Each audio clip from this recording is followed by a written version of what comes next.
के वो गांव जिनको तबाह करने के लिए मास्टर प्लान लाया गया है। इस देश की संसद ने 2013 में सर्वसम्मत कानून बनाया था और कहा था कि जो 3 फसली इलाका है उस जमीन को किसी भी तरह से अधिग्रहण नहीं किया जाए, क्योंकि जमीन घट रही है, जनसंख्या बढ़ रही है। लेकिन ये जितने भी गांव 50 गांव में जमीन छीनना चाहते हैं, 2 फसली नहीं 3 फसली है। पानी भी छीन करके 15 किलोमीटर में बचा है। बाकी 80% गांवों का पानी खत्म हो गया, पीने के नाले पड़ रहे हैं, और जहां पानी है वहां मास्टर प्लान ले रहे हैं।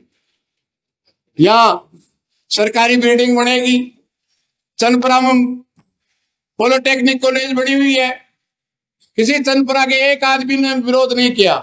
मेडिकल कॉलेज बनी हुई है, स्टेडियम बना हुआ है, किसने एक ने भी विरोध किया क्या?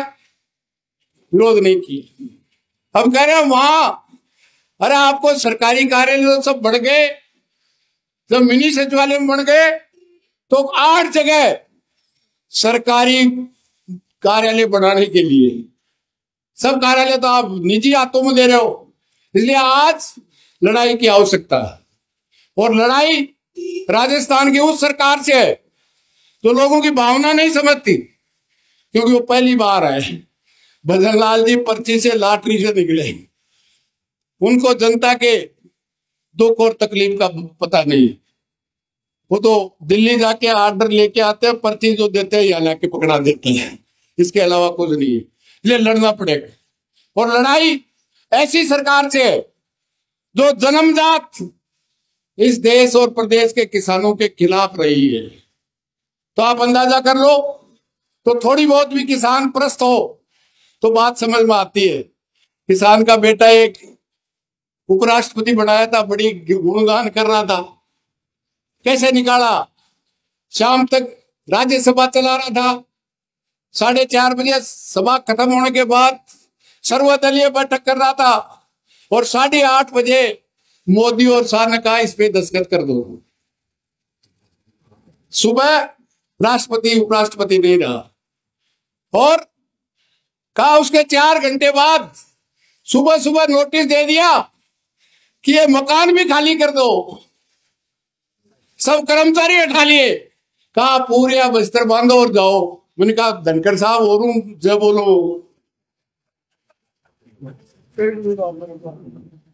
कितने कमजोर है।